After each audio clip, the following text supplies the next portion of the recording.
Hold on. Shane had it Hey. first. Shane had all kinds of merch first. Hi, Erin. Hi, sweetie. It's hiding my face. Let me get myself on here. There we are. Sure. Hi, friend. How you doing? Good. How are you? Oh, I'm great. I just put some children to bed, so I feel little discombobulated because I was like laying in a dark room and listening to songs and cuddling, and now I'm here with adults in a bright room. Are you in your booth right now? Yeah, but I got my little light You here have and your I got my lights. big monitor and yeah, but I'm in the booth. This is where I hide from everyone. This is where magic can happen. So, is your booth in a separate bedroom in your house, or I thought you were gonna say like a separate wing, like we have wings. just like an extra bedroom, or is it like in a mud room or something like that? No, it's so technically we have a four-bedroom house, but the fourth bedroom is downstairs. That's where I am now. Um and the people before us, I think they had like an in-law type situation, and so we made this bedroom our it's kind of like an indoor gym slash my booth. So my husband's a trainer, so out here he's got like all of his stuff and boxing things, and then you've got my booth and you got my little closet full of books, and it's a hybrid situation. When we get fancier and get a bigger fancier house, I'll have my own office, but for now we're sharesies. So, Yeah. is he ever exercising while you're trying to record, or do you have to space it out? Yeah, no, that could It's never just work. too loud. It's too loud. Yeah, and like my booth, it's a solid booth. It gets the job done, but it's not as soundproof as it could be. So right next to this room is the kitchen. Ah, And it's fine, but if like he's out there doing dishes, like I'll hear a little ping enough that I just retake. Or if the kids are running by, there's tile out there. So I mostly work when they're in school or unconscious. That's the yeah. best time to work. So, And you're an early riser. You get up very early. yeah. Yeah, and whenever I talk about getting up early to work, I feel like it makes me sound like a martyr. Like morning people think that they're somehow better than people.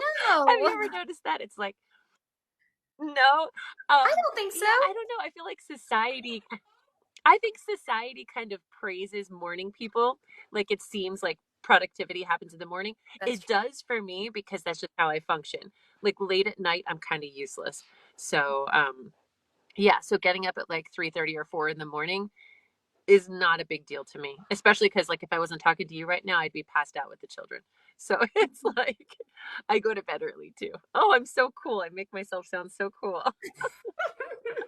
That's okay. Oh I'm the man. opposite. I'm more of a night owl, and I really Oh struggle yeah. in the morning. Hmm. Yeah, no, that's never. I've always like even as if when I was a kid, it wasn't. I was a bit of a procrastinator, but it wasn't that exactly. It was like I could not write the paper late at night the night before it was due. I had to get up at 3 in the morning and finish it. And people are like, "What if you oversleep?" I'm like, "That doesn't happen to me. It'll be fine." And it always was. But at nighttime, I don't make any sense anymore. Mm. So what can you do? And I'm What just can you? incoherent in the morning, dragging myself out of bed. Nobody talk to me until I've had my coffee, and You grumpy? You a yeah, grumpy one in the I'll, morning? I don't know if I'm grumpy so much as I'm just not fully there. Understood. Usually around 9 Understood. a.m. is when I'm like, okay, I'm ready. I'm Heck yeah. ready to get busy today. But I stay up I till don't about even. 1 every night. Oh, I don't even. I can't have caffeine. It makes me bananas. Like it Mm. courses through my veins. Like I've done lines of Coke or something. I can't Mm. do it. So I can't even do like the have some coffee, and I have decaf. But wow, we're really talking about the sexy stuff. We are. We are for sure. Well, you had a really big day today, right? Yeah, it's been a good day. So, Yeah. do you want to I talk have about your Kickstarter a little bit? Yeah, yeah. So for anyone that doesn't know, I wrote this series called These Walls Can Talk, and it's about the romance audiobook community. So it's kind of meta. I've been narrating for over a decade and writing plays for about the same amount of time. And one day I was out with friends and they were asking, how's the audiobook thing? Because they were theater friends and Oh, they just think it's kind of a weird, funny little world. Like I'll say, oh, the audio awards, like the Woody Awards. It's so important to us, and to other people, they're like, what are you talking about? So they asked me about the audiobook thing, and I started telling them stories, and they're like, wait a second, why aren't you writing about this? mhm. I was like, gosh, because you don't know what's interesting about your life because you're living it. So this is just what you do. And so I listened and I was like, okay, maybe this would be interesting. And it's been the most fun thing I've ever written, the Mhm. easiest thing I've ever written, just pure joy. And I've written three of them now. So we've got These Walls Can Talk 1, 2, and 3. And so this is the 3-year anniversary of the original. And I thought it'd be really cool if we could do some kind of celebration to bring them all together in a place where you could get all the audio, the interviews, the cool performances we've done live over the years, and the sexy book. So there's a limited edition hardback book with gold foiling. So pretty. Yeah, I'm sort of playing with Star Wars theme, a trilogy here. And like, so the original characters, you could see them. They're in little spaceships. Oh, guys, don't mind my nails. My 2.5-year-old just did my nails before bed. He's getting so I got green on this side Oh, and blue over here, nice. and he Mm-hmm. was he was so proud. Um, yeah. So, but you asked why today was a big day. Part of what I'm doing, one of my favorite things in the world is to write for specific actors, usually in the theater. Excuse me, but also for my audio projects now. When I'm writing a book or I'm writing a multicast, I know who's cast before I write it. So it does this extra thing for me. I know the story I'm writing, but I also know who I'm writing it for, and so that colors the way I operate, and it colors the way the story comes out. So you did Um, that for your novellas then? That just yeah, the natural his. So you already knew you wanted yeah, Jason and Teddy and Joe. Okay. yeah, absolutely. Um, yeah, and so part of for the natural history novellas, so much of the fun was, oh, what can I make them do? Like there would be certain things I'm like, okay, that could go in my chapter, or I could make him do it. Okay, they're gonna want to hear him do that. Let's make that happen. That's great. Yeah. But today, so for the These Walls Can Talk project we're doing, I created this tier in Kickstarter called the Full Narwhal. And the Full Narwhal, you get every single thing in the entire Kickstarter. So you get all the audio, the book, the ebook, the videos, everything. And you get to commission me to write a 10-minute play for you where you get to choose your two favorite narrators that are in the series. They're all games, so I'm really excited about that. And I write a play where you get to perform with those people. And it's a spinoff. It's a spinoff of These Walls Can Talk. So it's set in that world, but anything can happen. And so today, there's only 10 because I can only write so many plays. The last of them were gobbled up. So the full narwhals are all they're gone. And so after once our Kickstarter closes on May 10th, I'll start contacting those people and um, interviewing them and start writing them something really fun. And then I keep forgetting, like, that's going to be such a great process and so fun for the people involved and myself. But then down the line, if those people want to share them, like I'll ask them if they want, we could share them online with each other. Everyone's going to have 10 new short These Walls Can Talk plays that they can hear. So that's That really was cool. such a great idea to do Thank that. you. Thank I you. love it. And I love today, I was in that live when you were talking to Yeah. Liz, and just the creativity of thinking through, okay, so from the original cast and those characters, who would you want to continue the story with, and what Yeah. would that look like? And And after that live, I messaged a little bit more with Liz, and I think I know what I'm doing now. I think I can dive in whenever I feel like it because I think I know what's up. Uh, and that's just the amazing thing about living a creative life and having a creative career. Every day is going to be a little different if you're doing it right. And you don't know what ideas are going to land when and how they're going to take you over. And I was talking to an author the other day about like when an idea jumps in line. You think you're writing this next book, like that's what I need. I can be quite a good girl, you know, try to do the responsible thing, the right thing. I think most of us can. But then an idea comes in and you're like, oh shit, I need to do that one. That's the one that has the most energy. So I really try to, I like to let my readers know what's up and I want to respect what they think is coming next. But I also feel like if something has a whole lot of juice, there's a reason for it. Um, and so talking to Liz today was so fun because I didn't know what was going to happen. And then an idea started to percolate. And now I think I can dive into it. That's really exciting. That's very exciting. Yeah. Yeah. So you Mhm. said you've been a narrator for about 10 years. So I had a Yeah. question for you. So how have you seen the industry change over your career? What have been the really big changes? Well, so I narrated my very first book in 2010. And then it took a little while for things to pick up for me. And so I always say, like, 2013 is when I was able to call myself a full-time narrator and kind of let other things go.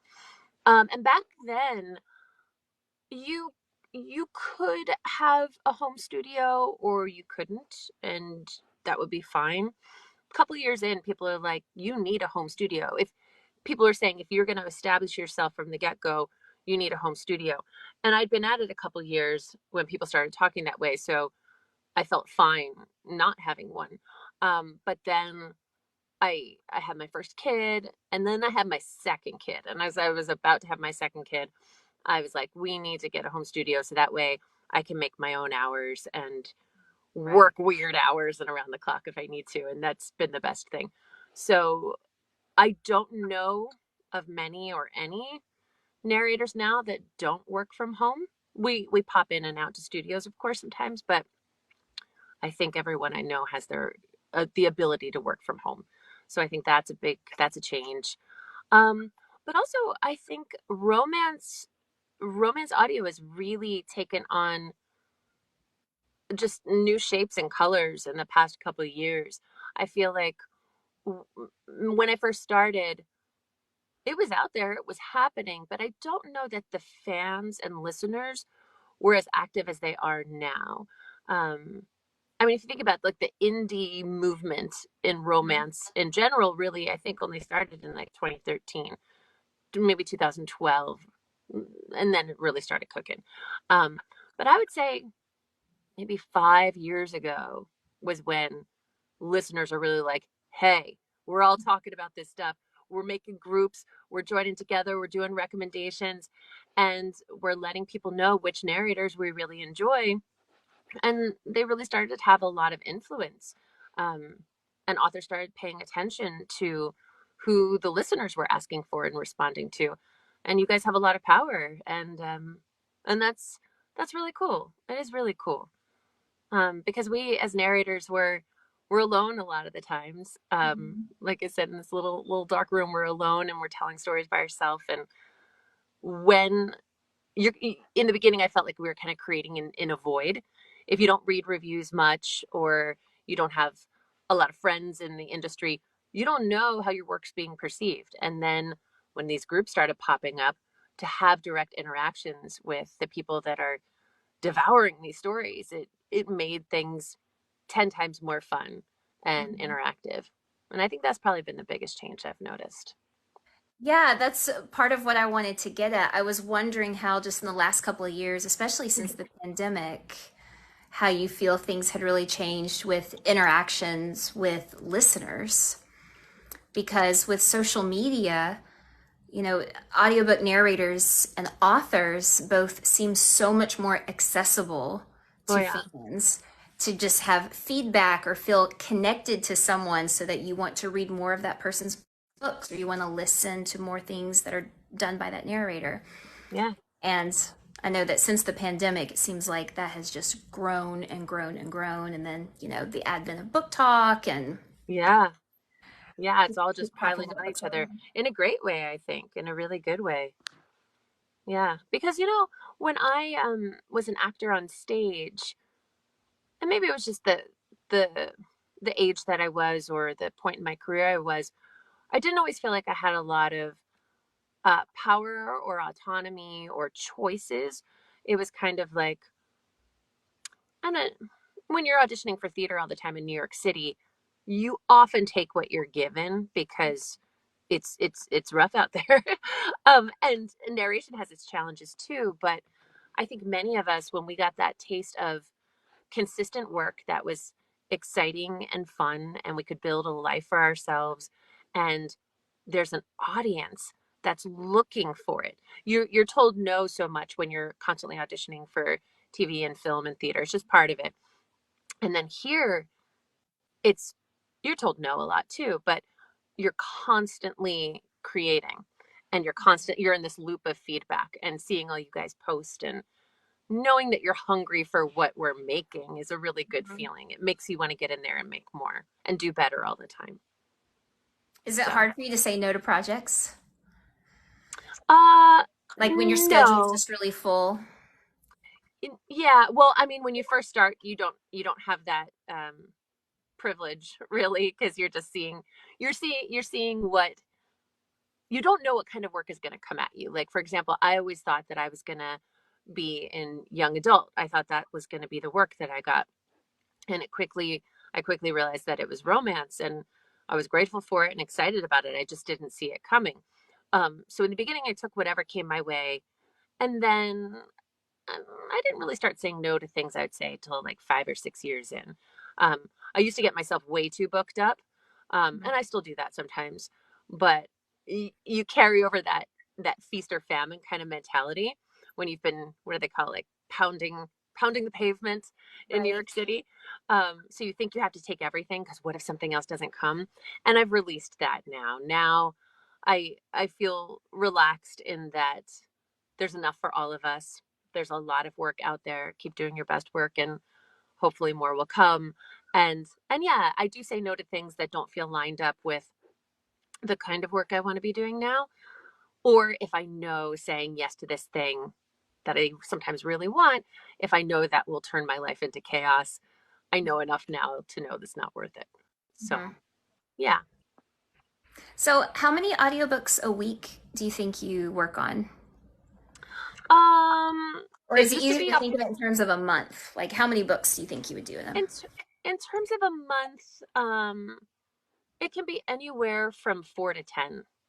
It's it depends on how long the projects are. A lot of times I'm only doing half of the book because Mhm. it's co-narration. Um, so I think the sweet spot for me tends to be six, like 6 books, maybe like 25 to 30 hours of finished audio is doable and good and sustains my life. But there were times where I was creeping up into these high numbers, and it wasn't healthy. And a lot of narrators can do that. They're like, I just gotta do it all. Right, But right. I'm Well, trying to work to live, not live to work. right. So But I could imagine, especially for a narrator who hasn't been doing it very long, and even if their schedule's full, they get offered another book, and maybe it's by an author that they really yeah. love. So it's so hard to say no to those projects. Yeah, and that still happens sometimes where a project will come in and they're like, it's something great, or an author you haven't worked with and you've always wanted to.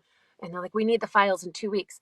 And you start calculating in your head, well, if I work from 10 to 1 and then get up at 5, and then you're like, madness. No. No. But I would have said yes a couple of years ago. Not anymore. Yeah. Not anymore.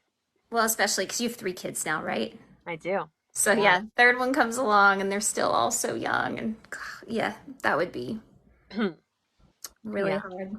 Hi. Yeah, and the little one, he knows how to push my buttons now. Where he go, "Mommy, don't go in the booth, don't go in the booth," and I'm like, "Ah."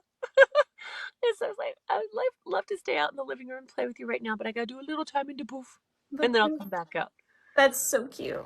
Yeah, yeah. Oh, Nikki said it was nice to meet you last weekend, Erin. Oh yeah, you were at a Oh, Polycon. hey! Oh my gosh, Polycon was great. Yeah. Have you been to it yet? No, the only reader event or book event I've ever been to was Readers Take Denver, and I wasn't even there for the actual signing. So Oh I'm going to be no. in Chicago next week, so that will be my first. Oh my gosh, you're Oh, doing it all this year, girl. I know, You're I doing know. and you're doing Denver. You're doing Book Bonanza, right? Yes, You Book go are you going to Bonanza, Vegas going to and Chicago? Vegas. Yes, Lady. Woo! yes. Um, It's a lot. Next year probably won't look like this. Some of it was just things kind of happened. Like the Vegas thing was a prize that I won oh. back in August of last year. Troy Duran was celebrating 400 audiobooks, and so he was having these little contests. And so that was the grand prize. And so you had to write a 3-minute scene that he was going to narrate. And then he had two authors come in, JT Geisinger and J.A. Huss, and they voted. They did a blind vote, and somehow I won. I'm not a That's writer at all. awesome. Never in my life have I done anything like that. People can spot passion though. But You've yeah, got that. so that's why I'm going to Vegas. Great. Oh my gosh. Very cool. Um, yeah, I last year was a pretty wild year for me with travel intentionally. This year, I set out to make it not too wild. It's going to be great, but I'm doing basically the same amount, but not quite as much traveling. So, I just did a Polycon in DC. I'm doing Book Bonanza in June. I'm doing Romanticon in Connecticut in July, and then in October, I'm going to do Indies Invade Philly, and then take a little break. Pretty sure. And then in April of 24, I'm going to do Rare Paris. I'm excited about that. That would be so fun. Are you going to And I'm turn it into a family vacation, or are you just going? yes, yes, and that's basically why I felt I could say yes. It lines up with the kids' spring break, and I don't know if I would have just said let's all go to Paris, but because this is happening, we're gonna make it happen. And we have a family friend that's in Paris, and I'm hoping we can do some little trips out on the train to see some great stuff. I haven't been there since, gosh, it was like 2000, like 2014 or something like that. So I'd be very excited to go back and now with all these little humans. So should I be cool. know. I'm trying to figure out now if it's totally okay to go as an author if you don't have your work translated into French, but I think it's a bonus if you do, because Sure. obviously plenty of readers there want that. Um, and so I reached out to someone who gave me some recommendations for translators. I'm not sure which direction to go because my humor in my books a little different than like the plays and multicasts. Ah, the humor is kind of broad and it's quite focused on the language and wordplay and stuff like that sometimes the way people say things. Hmm. So I guess I don't know how that would translate into French, and I think it would require finding the right person who totally gets me because we're not talking about word by word Right. translation, right? It's almost like you're interpreting it, like getting to the Right. heart of what's being said. So I don't know. So I might try just getting one book, like maybe my first book in the natural history series, maybe get that translated and see how that does. And then in the future, if I go to Paris again, maybe I'll get them all done. I don't know. Well, you need to find someone like Melissa in the comments. So she is French, but she's lived in the States for about 18 years. Oh, So she's very and does she work? bilingual. Does she translate books? No, I don't. Melissa, you've never done anything like that, right? But But she somebody might know like people. that, Yeah. just culturally, could really get both cultures. Someone who's Yeah. very. Who else? Genevieve, you too? Are you Oh, French as well? I Genevieve, mean, your she's French name is Canadian. very French. Yeah. Never done it. What? I think that must be a Oh, I touched something weird. Okay. Whoop. There we go. I'm afraid to like X myself out. autocorrect. I've never done that, but I teach French, so I definitely sure I can do that. I'm Texan. Yeah. Oh, translation. I met Flor in New York, That's and who she gave me the does a lot of recommendation. Spanish translations. Yeah. It's such an interesting, hard thing to do. Yeah. I when I was in my early 20s, I went to sign language interpreting school for a while and learned so much about taking one language and trying to communicate it in another. And in this instance, taking a visual language and then putting it into a spoken language. It was wild. It gave me such an appreciation, and I never understood until I started taking those courses that you're trying to get to the heart of what's being said. Mhm. So you're not going to have direct translations, because if you do, that's when things get weird and sound like Google Translate, right? It's not communication. It's just spitting out words that, Right. yeah, yeah. I had a friend in high school who used sign language, and so she taught me a lot. And Mm, it was interesting because I wanted a sign for each word that I was right, trying to tell her. She's like, right. that's not what we do, Hmm. because you're communicating an idea, and that might, instead of it being 10 words, it may just be one sign. Yeah. And you're And it's communicating fuller that way. exactly, and it has its own structure and its own beauty. And it's kind of like, you see it in Japanese a lot, in other languages, where they have one word for a total feeling or experience, and you cannot directly translate it. I forget, I think it was an African language, and it was, um, I don't remember how to pronounce it, but what it meant was that moment when you're standing on one island and another person is standing on a different island and you make eye contact. And there was one word for that moment. That No, was, that's not something that's ever happened to me. I'm never on an island and someone else is on an island and we're staring at each other. But huh. there that happens. So they have a word for that feeling. I love that aspect of language. It's so cool. And you can do a lot of different accents too, right? Yeah, yeah, I've heard yeah. your Australian is really good. Oh, thank you. Yeah, I enjoy doing the Australian. Um, I had an Australian boyfriend for a while, and that helped. Oh, Don't yeah. tell don't tell my husband that part. He knew, but whatever. Um, it helps if there's someone in your actual life that you're just talking to all the time, because then you never want it to sound like you're thinking about sounds, and that goes not just for accents, but when you're playing characters and when you're shifting into a male voice or anything like that. You don't want people to hear like the mechanics of it. You just Mhm. want them to buy it. You just want them to have an experience and have it feel natural. So the more you can live in these accents and travel and talk to people that don't sound like you, the better. But yeah, I don't think you probably wouldn't get too far in audio books if you weren't somewhat skilled with accents. And if you we all find our spots that aren't very skilled, and I think it's our job to work on those and Mhm. pump those up. But also there's so many of us and we all have different strengths. Mhm. So I think also when you get to a certain point, you also don't feel like you have to be great at everything. Um, you if you take on a project, you better make sure that you're great at it.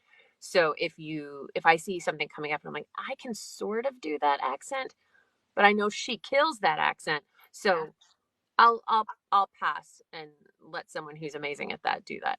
And I think a lot of us at a certain point know that about ourselves, like where are our strengths and where are her strengths, and let's send it that way. And we're really I find this community to be pretty generous. I can't speak for other people, but I don't feel competitive with my fellow narrators, like at all. And I mean that from my heart. It's like someone gets a book that I thought I wanted, great.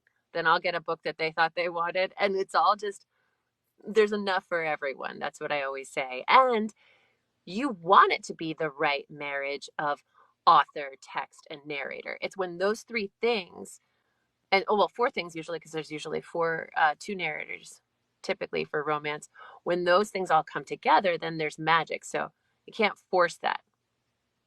So I just kind of tend to trust what comes my way and not stress about the stuff that doesn't. Yeah. And be supportive of those who, Yeah. you know, are Yeah. trying to make it happen. Joe Arden Hmm. said the same thing. Yeah. Yeah, a lot of conversations I have with people too, just because we as listeners love someone's voice, we love their style, we love how they narrate, it doesn't mean they are the right person for every character Mm-mm, or every mm-mm. book.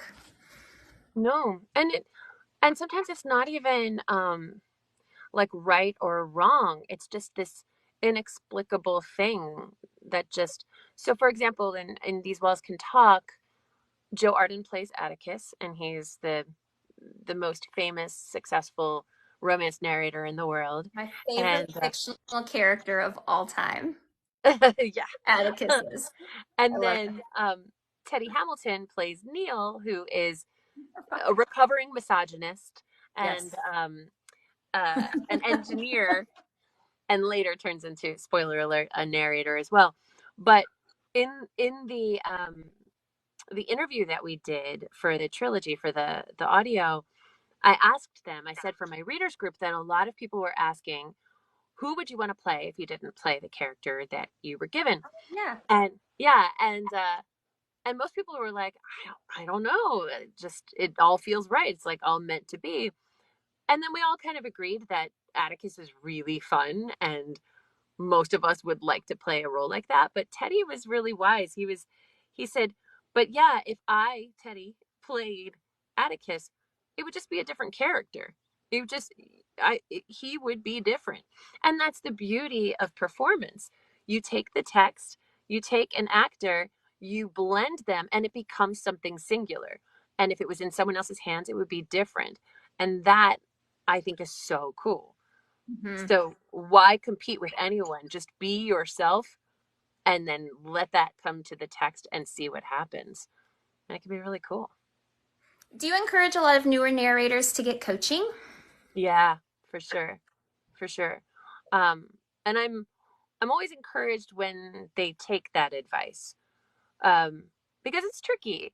When you're an audiobook narrator, this is how it usually goes. You're out at a party, people are doing that social thing. What do you do for a living? And when you say audiobook narrator, they're almost always very intrigued because people don't always meet audiobook narrators. And I think a lot of people have always taken their audiobooks for granted and never really thought about who's on the other side. They Sure. either like what they're doing or they don't, and they don't remember their name, Right. and that's fine. You just go about your day. So they want to know about it, but then inevitably what happens is someone says, I've been told I have a great voice and I should do that. And Yep. yeah, it's always the thing. Um, and you want to be encouraging, Mm. and you don't want to act like this is some impossible to break in rocket science situation that they couldn't handle. It's not that. But I do want people to understand that it's not just reading into a microphone, and it's not being blessed with great vocal cords or something. It's an acting job. So Right. you can have a lovely voice. Are you a good actor? Are you able to handle 300 pages of text? Are you able to deliver in a timely manner? Do you know how to keep your vocal cords healthy? Um, what's your posture like? Can you sit in a room for 6 hours without moving much and be okay in your body? Like, there's all these things that go into it. And so someone posted in a forum the other day, um, they were annoyed. They're a narrator, and they were annoyed because their friend said, my husband really wants to get into audio narration. So what should he do? And and so the narrator said, well, has he taken a class or hired a coach? And she goes, oh my God, does he have to? And she's like, I mean, does he know what he's doing? Probably not. None of us do in the beginning. So you wouldn't do any job without having training first. Right. But yeah. I mean, a lot of it's just ignorance and not knowing. I mean, I refused to try listening to an audiobook for several years, even though I had two friends in real life that told me for 2 years, you would love this. You would love listening to this. Yeah. And and I would just look Look at at them you and I'd say, now. yeah, right. So And close. I would look at them and say, that sounds so boring. I don't want somebody just to sit there and read to me. But Yeah. they didn't have the words or the language to help explain what you were just explaining. Like, no, no, no, these are actors, you know. So it just Yeah. kind of, the conversation ended there. And so then when I finally decided to try one, I thought, oh, this is what they meant. What was the first book that really got you feeling that way? So the Do you very remember? first, yes, I do. The very first audiobook I listened to was by J.T. Geisinger, and it was called Melt for You. Hmm. And it was one female narrator, Pippa Piper. Oh, I'm uh, getting it confused with the author's name. Not I know Pippa there's a lot Grant. of Pippers Piper and Peppers. James? Pippa Jane. Pippa Jane. I Pippa think Jane. that's who you're talking about. Yeah. Yes, that's who I'm thinking of. Hmm. And so it was just her on the book, and she did both male and female POV. She had a Scottish accent in there too, and I was just fascinated. I had to repaint my kitchen. And so I thought, okay, I'm going to be stuck in this room. I can either listen to music or I can try an audiobook. I had Kindle Unlimited, so I wanted to find one that was available with the read and listen. And I had been reading a lot of J.C. Geisinger books at the time. Hmm. And so I listened, and I already read that book. I had previously Oh. read it. So I already knew the story and I already loved it. So that's always the advice I give people. Like start with a book that you've already read. Hmm. Because some people are so intimidated, like I was, with I'm not going to be able to pay attention. Right. I don't want to start it. I'm going to have to like really focus on it. So I say, no, if it's already a book that you love and that you've read, it's okay the first time if you're kind of distracted a little bit because you already Yeah. know the story. You're not going to be missing anything. Yeah. So yeah, that was it. I listened to that book and then it was just And it deep, was on. deep dive spiral. And I think so that was almost a year ago. Only almost a year. Wow. Yeah, that was last May was my first one, and I think I've listened to 107? Wow. No, 117, I think, books. Wow.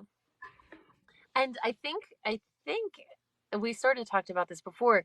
This is not your MO. You don't usually find something and then dive into it as deeply as you have this. Am I right about that? Or Right. are you? I mean, well, I've had like many hyperfixations, Yeah.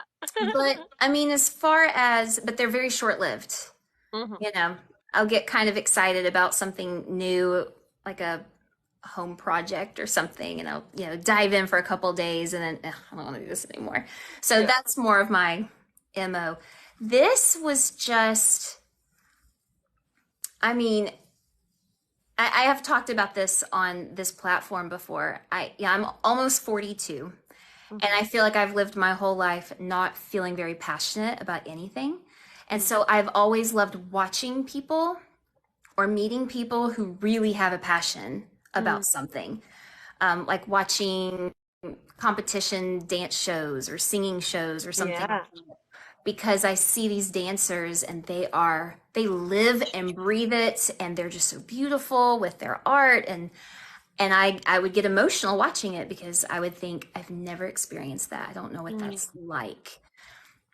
And I really feel like with audiobooks that just became my passion That's great. and encouraging people to try them for the first time since I was so reluctant to do it. And then I know how much it means to me, just in Yeah. terms of storytelling, because I didn't get diagnosed with ADHD until a couple of years ago. So I wasn't a reader until then. People would Mm. ask me all the time, what are you reading? Have you read anything good? And no, Like, because nope. I don't read. I can't pay attention to read. Mm. So once I got on medication and started reading again, that world kind of opened up. And then audiobooks was just next level. And I thought, okay, this is my passion. Like, I want to talk about this. I want to encourage narrators. I want to help authors make audiobooks. I want Yeah. people to try them for the first time. And yeah, so Yeah. it's been a lot. I mean, a It's lot a has ride. happened in a year. What does your husband and family think of this? What do they think? Well, my husband has been fantastic. I mean, so supportive from day Good. one. I made my TikTok account back in August of last year Hmm. and realized within about 2 weeks, like, okay, I'm going to focus on audiobooks. Like, this is what I'm going to do. and it's a very time consuming hobby. Yeah. Social media management is very time consuming. And I didn't understand that before I started doing this. Um, and I'm making a little money now, but not a lot. It's mostly a hobby. Yeah. And he has just always said, I am just so happy to see you so happy and you so, because he's understood my struggle for so long. We've been together for Mhm. 20 years. And he'll just tell me, I am so happy to see that you are so passionate about something Great. and just excited about something.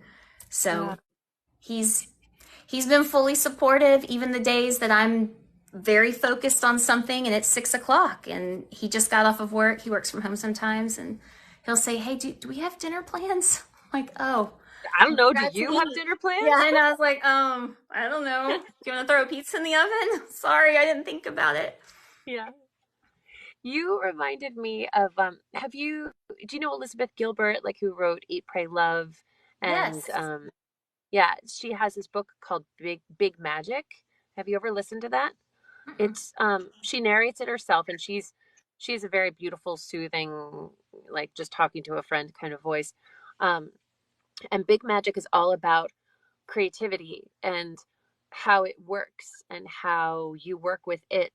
It's a beautiful book, I think, for anyone that wants to make anything in the world. I recommend it to everyone. But I brought it up because I heard her give a speech.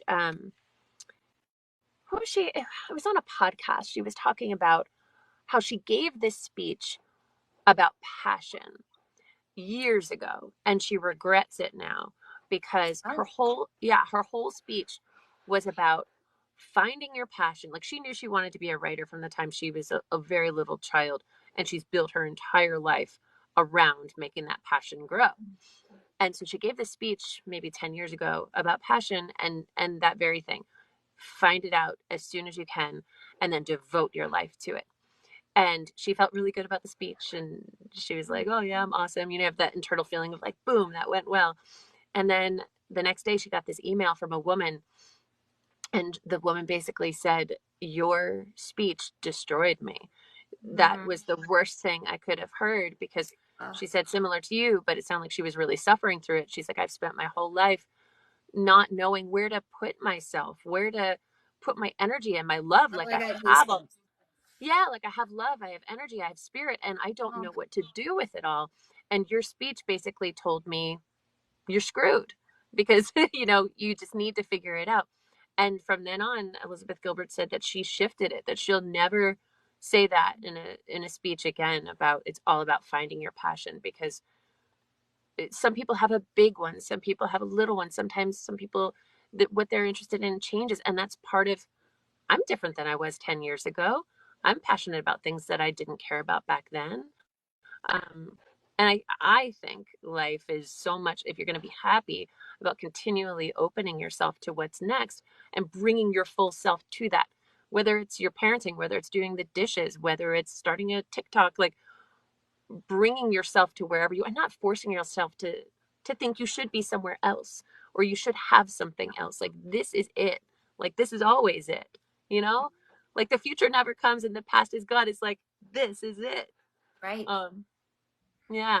Preach, Erin, preach. Oh, yeah, that's good. I was about to start crying, like you talking about, because it's true. Like that feeling of inadequacy, and there must be something wrong with me Mm, because I've never had that big feeling yeah. of like the big passion, or I've never been very career minded. I mean, I stayed Mm-hmm. in school. I went straight from college to graduate school because I didn't know what kind of job I wanted, so I just stayed in school even longer and then even got out. And I mean, I had a job that I liked, that was great for the time, but then just kind of feeling like, what am I doing Mm-hmm. with my life? I feel like I should be doing something bigger or something that's really important. And like you said, it can be a small thing, and that is okay. Yeah. It's okay for it to be a small thing.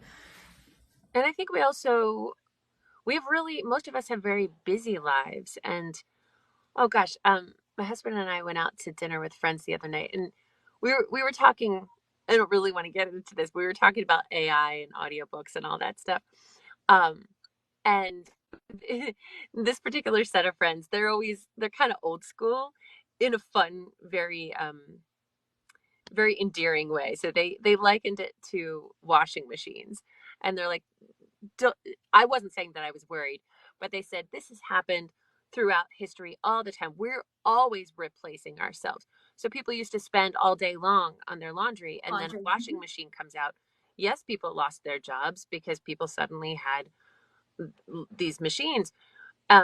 But what my friend said that I found very interesting, he was like, the idea behind the washing machine was going to be that you get your time back. You have this, and now you don't have to do laundry all day. He's like, but has anyone ever felt that they got their time back?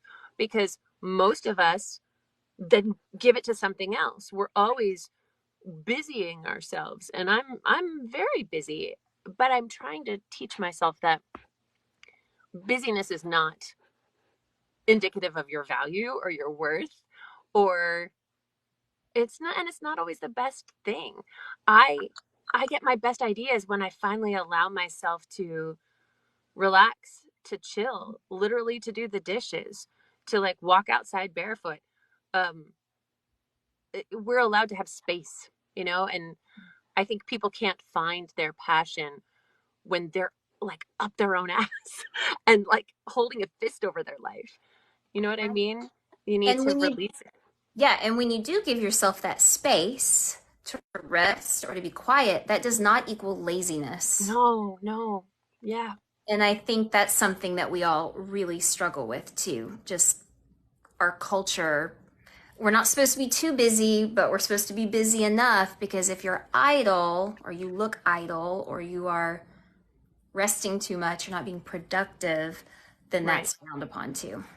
Yeah. But we're not machines. Like, and I also think rest, sometimes I do it, look at rest as a reward. So it's like, I've Uh, worked so hard, now I get to rest. And sure, please rest after that. But why is rest a reward? Why is it not just what you deserve on a daily basis? mhm. Because you're alive and living takes a lot out of you. So, It's like we oh, should. girl, I didn't know we were going to counsel each other tonight. I We're know. I'm therapizing loving each this. other. I hope everybody in the comments are feeling that too. Like it is okay to take moments for yourself Absolutely. and try to foster the creativity, which that's something else. My whole life, I've never felt like a creative person. Hmm. That's why I've always loved to watch other people's art and creativity because I just envy it and admire it so much. And I feel like listening to audiobooks has unlocked something in me creatively. And I mean, I refused to get on this app for the longest time. I just thought, Mm-hmm. again, ignorance, like I just didn't really know what it was, thought it was just a bunch of dancing videos, or whatever. So Yeah. I just didn't do it. And then when I went on my audiobook deep dive, I was looking up every podcast. I was looking up every YouTube video. I wanted all the information. I wanted to learn as much as I could about the industry. How does this work? The behind the scenes. Um, and so, getting on this app and then figuring out how to do things, it unlocked something creatively. And so Yeah. for the first time in my life, like Justin, that's my husband's name, like Justin, I feel so creative. Like Yeah. I want to do this all the time. Like, making these videos or talking about these books, like this is so much fun. This is just That's fulfilling awesome. me in a way that I've never felt that particular type of creativity before. That is great. Well, I think a lot of people would say, you've probably heard it, if you see something in someone else, whether you dislike it or you're attracted to it, it's people are often mirrors. There's something in us that's Hmm. symbiotic with that. Like, you're irritating the hell out of me because it's reflecting something in me that I'm not dealing with. I Mhm. admire your creativity. There's something in me that wants to create. And maybe not in the exact way. We're not all meant to be painters or dancers or whatever, but there's something in me that wants to be expressed. And that's why I'm watching you. They call that a shadow artist. Have you ever heard of that? I have That, not. oh, girl, I would But totally. that's Have you that's heard of how the it art? has kind of felt for me. Like I And it was never a jealousy, or it was Right. like Like a longing or a a admiration. longing, like, wow, what would that feel like Hmm. to be to like let something out that way? And I just Are didn't you know how to do are it. you familiar with the artist's way? I feel like I've heard that before. You probably have, and you'll probably hear many more people mention it. Um, I know you're not asking for book recommendations, and you're an audio person, but I would recommend, excuse me, the artist's way. I would not recommend the audio. I would recommend getting the book. And if you ever are you able to get time to yourself, like in a coffee shop, or do you get little moments of pockets of time like that? I do. I mean, oof. So the artist way, the basis of it is that we're all recovering artists. So her name's Julia Cameron. She's been doing this work for decades, and she builds it like a 12-step program, a recovery program for artists. And every month there's a different thing that you're supposed to be doing. But the basis of it is every morning you wake up and you do your morning pages. It's 3 pages. You get yourself a notebook, and it's free writing. You don't type it, you don't think, you just write fast, 3 pages, brain drain, get it out. And Hmm. those morning pages, I've been doing them for 20 years now. And it's like, it's saved my life is dramatic. But in I started when I was like 19, 20. I didn't know who I was or what I thought back then. I was so wrapped up in relationships. I was so wrapped up in who I thought I was trying to build myself up to be. And, I was super young. But uh, what happens is you just honor what's coming out of you. You honor those things that you're saying over and over, but you never verbalize or put down. You say it enough times on the page, you either fix it or it goes away or you accept it. And it's amazing. And then eventually, and it's not meant to be art. It's called the artist way, but it's really just meant to help you meet who you are in that moment. Um, but then it gets really cool. You do it for a long time and you start to feel that connection to whatever you want to call it, creative energy, spirit, force, whatever you believe in. Um, where I would go back after a couple months and I would read what I wrote. You would see like a request. You'd see, oh, like for you, for example, what would it feel like to have a passion, or what would it feel like to be a dancer, or this or that? And then you see like a week later an answer. You go to a show and you meet the dancer. You decide to take a class. Like you start to see a rhythm and a pattern in your life, and like I don't know, like a meant to be-ness, a moment to momentness. You see the aliveness of your life. Um, wow, I'm just like pitching for That's Julia really cool. Cameron's book. I'm It's gonna look beautiful. that up. Yeah. Tell me about if you do it. It's I always like talking to people that do it for the first time because it's a total game changer. Yeah, well, the thought of having to do that, right, or the stream of Mm. consciousness first thing in the morning, Oh, for you, sure. and then have to do 3 pages. I'm thinking, oh, 3 pages. Well, it definitely takes some Just write the stamina word in the beginning. coffee. Just write the word coffee over and over again. You and oh, but it's amazing you said that because you can do that. So many people are perfectionists, and even though you tell people it's not art, it doesn't have to be good, it doesn't have to make sense, no one will read it. They still think they have to be a good writer when you could write coffee for 3 pages straight and go about your day and feel good about it because that was it for you. It's just Okay. kind of yeah, You're just getting the thoughts out of your head. yeah, yeah. And if you do it too late in the day, then you're tempted to reflect back on stuff that's already happened instead of just being fresh to the day and in that moment. I've tried it at night before and then I start like getting weird and trying to be smart instead of just being honest. And I I've think at the basis of any good work is that level of honesty. So, I've talked to people who have done it at night before bed as a way to deal with some anxiety. Like mm-hmm. they can't fall asleep. So I've thought about doing that in the past when I used to really struggle with that. Yeah. But like writing down the thoughts that you just keep thinking about over and over again. And then once you write Yeah. it down, it's easier to let it go so that you can go to sleep. That makes sense. Yeah, try it at 3 a.m. when you can't sleep. Maybe. Mm-hmm. Somebody earlier said something about me writing a book. People ask me that a lot. I I will be honest, I have zero desire to write a book. There That you is go. just not something that is in me. Um, yeah, but I appreciate it. People are always encouraging me to do that. I would rather be a little more behind the scenes and just I will promote all the authors. Like Yeah, I will do all of that, but I will read all the things. But writing is that's why I was so shocked that you want. that I won that contest. But the other thing, so starting last year, I just decided, you know what? I'm going to start putting myself out there more. Yeah, I am too old to just be constantly afraid of failure or nervous about what somebody is going to think. Like, I'm yeah, past that stage in my life. I don't really care. If you don't like what I'm doing, you can just keep moving along. yeah. That's That's fine. great. No, I mean, So, I really, as I started to watch what you're doing in the world, I did notice that I was thinking, wow, she is riding the wave of her life. Like you can watch it, you can see it in other people. Like she's on the ride, and like, and I also think you have a very positive, open energy where opportunities are coming to you because you are so open to them right now. And that sounds kind of woo woo, but I think it's very practical.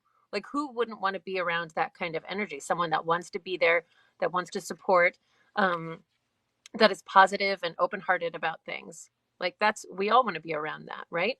And so when I see things working out for you and I see opportunities coming your way, I think it's inspiring because we all can do that. We all can open up to what we want. Um, so um, you do you, baby. You keep you, doing it. Erin. That was so sweet for you to say that. No, it's Because it's true. hard. It's hard sometimes to just put yourself out there and risk falling flat on your face. And Yeah, that's how I've lived most of my life. I'm like, I'm not going to do that anymore. And I will all right. ask. And if somebody says no, that's okay. They can say no, and it's not going to break me. I'm going to be fine. Yeah, Or I'm just yeah, going to go and try to do what I really want to do that I'm excited about. If it doesn't work out, that's okay. I'll try something else. yeah. We're as much as we have friends and family and we're people that want to be part of communities, we all are kind of living our lives solo, right? Like we're the main character in all of our own little lives. I care about you, but you're not the main character in my life. Like I'm not constantly thinking about you, and nor you me. But sometimes when we're making decisions, and I think this happens for women a lot, we're worried about what they're going to think. What does she think? Does she think she's so great that she can do this, this, or this? But that's just a story we're telling ourselves. And I try anytime I see success or I see passion or I see, I don't know, just movement and energy, I try to think that that means I can do it too. If I see over there success and growth, I can be successful and I can grow. And it's so why would I ever hold myself back when I can reflect that to someone else? Like I want us all to be beacons of that to each other. Like every single person on the planet. Why are we here? We're not supposed to stay the same. We're not supposed to be shy. We're supposed to do what we want and take others for the ride. Right. Oh, Yeah. exactly. Or, I mean, even on social media platforms, that there can be um, some creators that will get upset with other ones if they feel threatened or they feel the competition Yeah. of that person is more successful and I'm feeling jealous about that. But the way I view it is kind of a little bit like what you're saying. Like we're all on the same team. Yeah. Like if we're on book talk and we're encouraging people to read and to be excited about these stories and talking about audiobooks, like let's all do that together.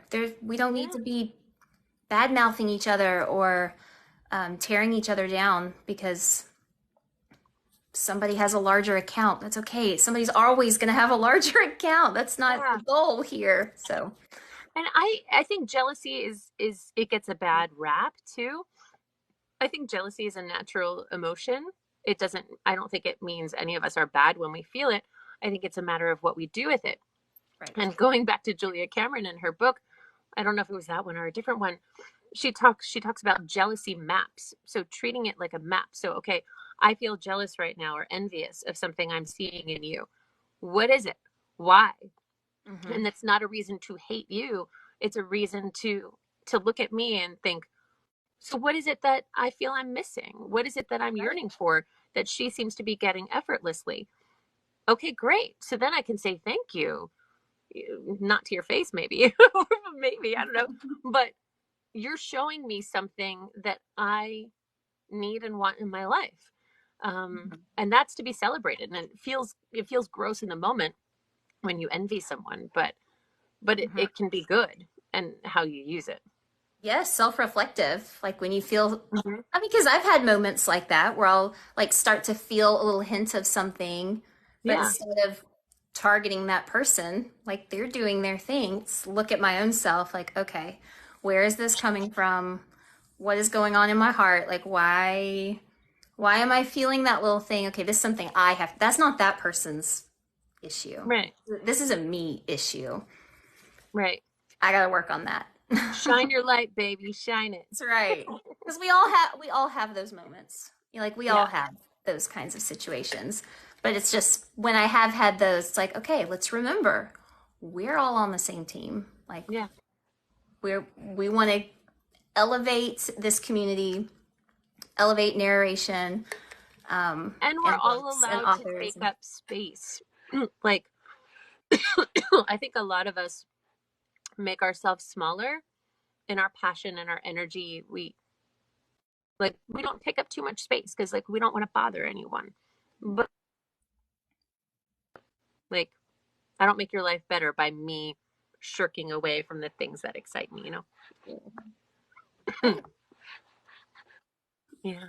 Absolutely. Well, Erin, it's 10 o'clock and I know you wake up so early. Nice. So I would love to sit here and keep chatting, but you are I also know. so free to go. Oh gosh. Well, this is nice. Thank you This for was having fun. me, my friend. Yes, I enjoyed Yeah. chatting with you so much. It was so fun seeing you Ditto. in New York. Your pink dress was amazing. I don't think I was just so in awe of everything that was happening. I don't even think I got to tell Ah, you how amazing your dress was. thank you. I might bust that out again at Book Bonanza. I can't only just wear it once, so maybe that'll be a fancy dress for one day. Who knows? Oh yeah, because I think they have It'll some match your pink. hair. I know it does. It's like the Yeah. exact same color. I'll have you borrow it. All Okay. right. All Well, much right. love, my friend. Thank you for the Have a chat. good night. Bye, everybody. Bye, Erin. And I'll remind everybody about the Kickstarter too. Thanks, pal. Bye. Bye.